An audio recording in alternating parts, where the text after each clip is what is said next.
Hey everybody, Flannel Camper here, and yes, this is the Flannel Camper. Don't let this bear skin throw you off. I did a little bit of a summer shedding to keep the old temp down, but got another little quick fix here regarding our glamping fireplace in our Cougar fifth wheel. It involves the fireplace. The fireplace still works, puts out heat, but the lights for the fire that create the ambiance of camping are no longer working. So thought I'd take a couple minutes, show you how to change those things out, get you back into glamping mode, and sit back, and here we go. Thank you. And you can see it does fire up, and you can mess with the display of the fireplace, but it does nothing. So it creates heat, but that visual crackling fire just is not working. So I'm gonna turn this thing off here, and we're gonna proceed with getting off this fascia trim around the outside, get to the screws. We're gonna pull this thing out and make our repair. Okay, first thing is we're gonna get this fire trim ring off here. Set that aside, and you can see it's held in with 4 screws, one on each side. Mercy, gotta do some dusting up here. Look at that. So we're gonna, there's one.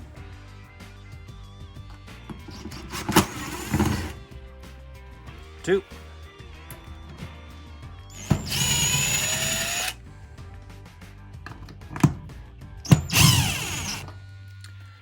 Top one was a little stripped, but ain't no thing, chicken wing.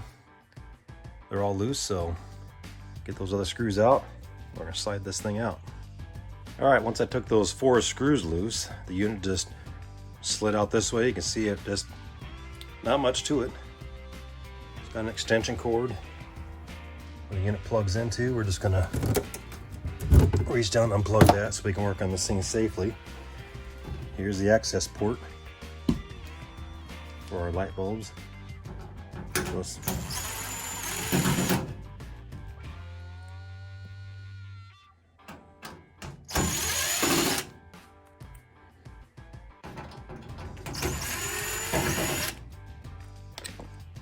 right, with those 4 screws out, we can lift this cover off, and you can see it looks just like a couple light bulbs. That's a candelabra base. These look like the kind my grandparents used to have for their Christmas lights around their house and in their tree. There's 3 of them in here. Uno, dos, tres. So get those out there and put some new ones in, and should be good to go. And we're up to the store, and now that I know what I'm looking for, get 3 replacements. Make sure you verify the wattage.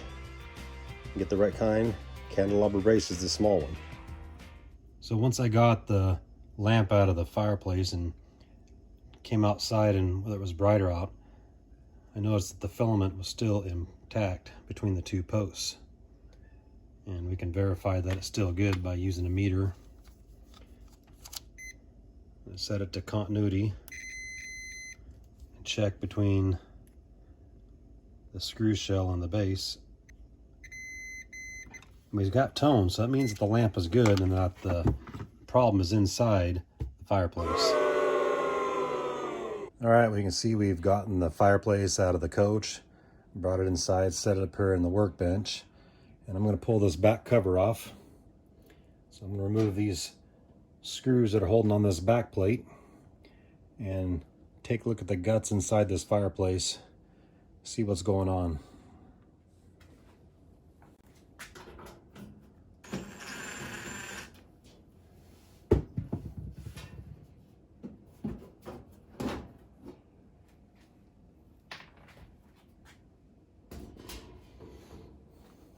All right, we'll take a look inside. Here's your electric heater. That provides the heat. Here's your light bulbs down there that creates the ambiance.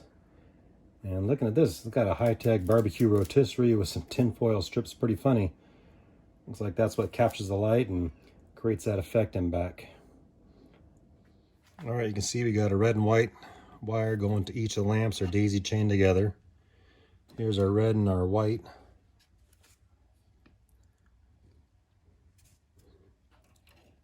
Work their way up here. Little tug test. There's your white. It's going to this front terminal right there. The red.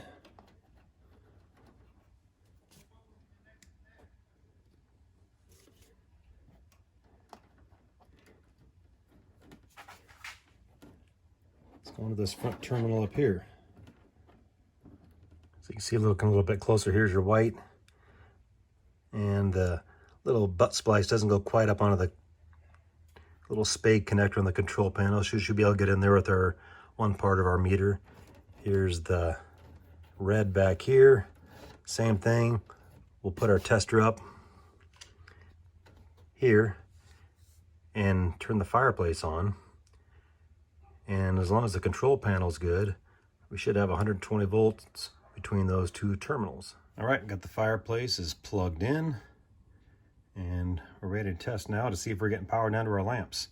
But before we get started, just going to stress right now, this is 120 volt AC. This isn't a 12 volt DC inside the coach. So if it's above your ability and you don't feel comfortable working on this, stop what you're doing right now and take it to an authorized dealer or shop to have it worked on.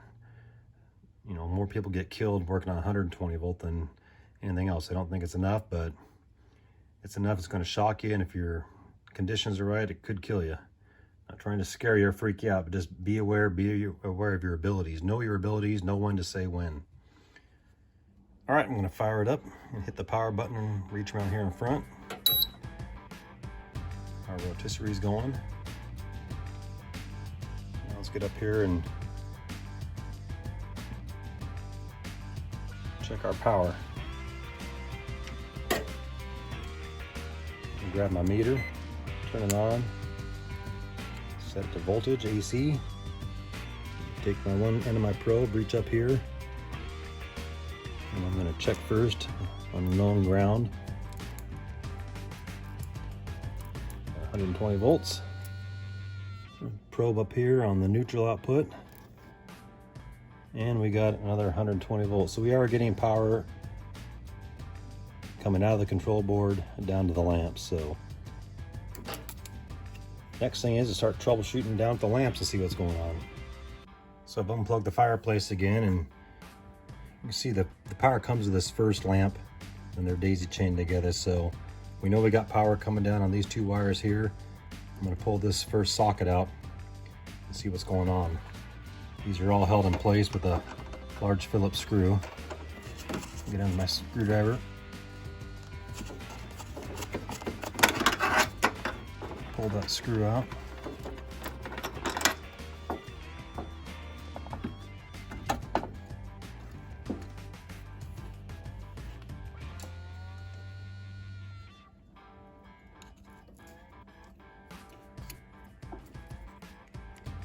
Lift up on these little releases here, and that's what's going to pull the socket apart. Separate the two halves of the base. Careful you don't stab yourself and make your hand into a pin cushion. All right.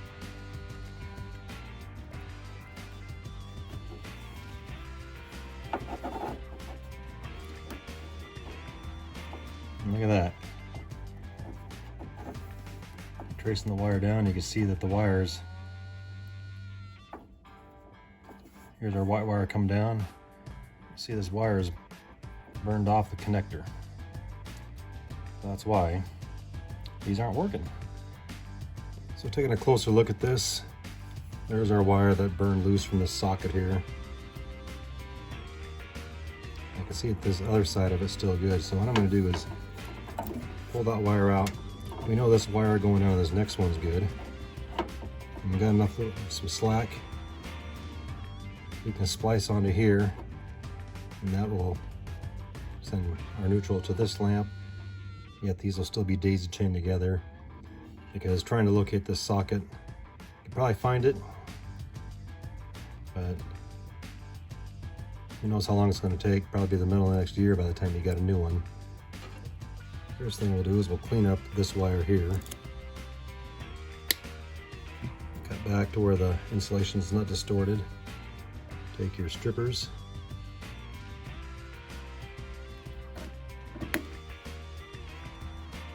That wire's still good, it's not discolored, so there's no damage back to there.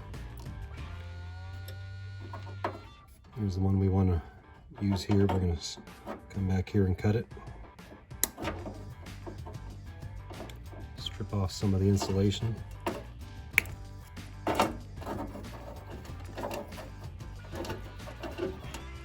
This here.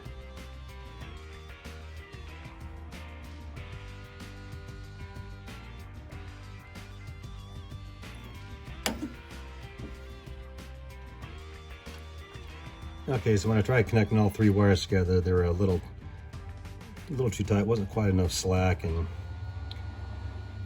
you don't want it to be tight and rubbing against these connectors down here when the coach is going down the highway. A lot of vibrations, you don't want to short out, so I had some THHN, and I just made myself a nice little jumper. So got the two wires, existing wires connected together, the one going to the bad lamp, and then the other ones that are daisy chained together. These like this, hold them together, give a little twist, run the wire nut down on here. Always give yourself a little tug, make sure everything's connected good.